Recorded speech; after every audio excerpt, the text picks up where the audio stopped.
We've talked about what orders are, and we've talked about what happens to them when they get to the exchange.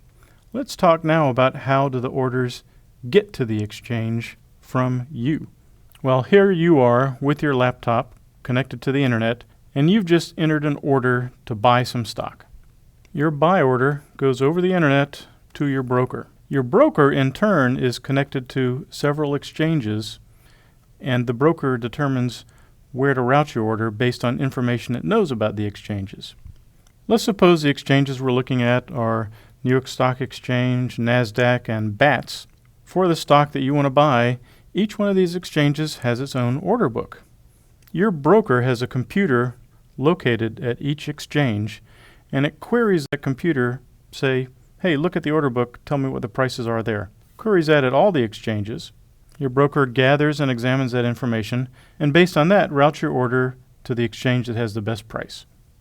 Let's say that's New York Stock Exchange.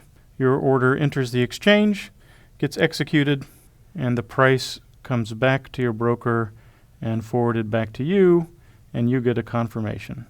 Now, it turns out that because this is happening constantly all the time, there's multiple brokers, hundreds of thousands, millions of people making orders, that the order books at each of these exchanges tends to be pretty similar. In other words, the prices don't differ much between one or another.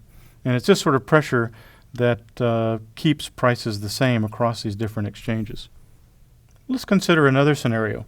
Suppose there's another client of this same brokerage, Joe, and that Joe wants to sell some stock. Well, the brokerage can observe, hey, I've got some clients who want to sell, some clients who want to buy. I can just make that exchange internally, and I don't even need to go to the exchanges. This can be advantageous for the broker because the broker doesn't have to pay now fees to the exchanges for this transaction to occur.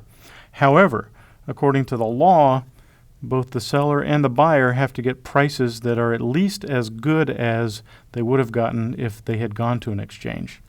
And eventually, at the end of the day, this transaction has to be registered with one of the exchanges. Usually it's recorded at the exchange where that particular stock is homed.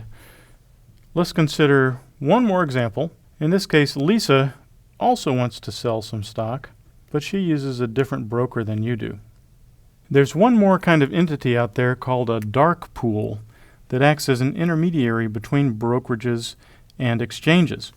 So the dark pool is looking at the order books of the various exchanges, and they're often making predictions about which direction stocks are going to go. They actually pay the brokers for the privilege to look at the orders before they go to the exchanges, and if they see an advantageous trade, they'll go ahead and take it. So in this case, this sell might be routed through the dark pool from broker 2 through to broker 1, and again, the transaction never makes it to the exchanges. In fact, these days, 80 to 90% of what they call retail traders' orders never make it to the exchanges. They're either executed internally within a brokerage or filled using a dark pool.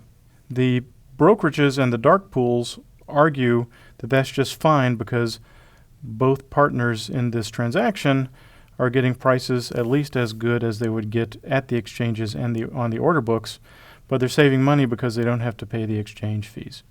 We've talked so far about how exchanges work and how the order book facilitates transactions at the exchanges, and we've talked about how orders get to exchanges or not. Now let's take a look at how hedge funds can exploit inefficiencies in this system.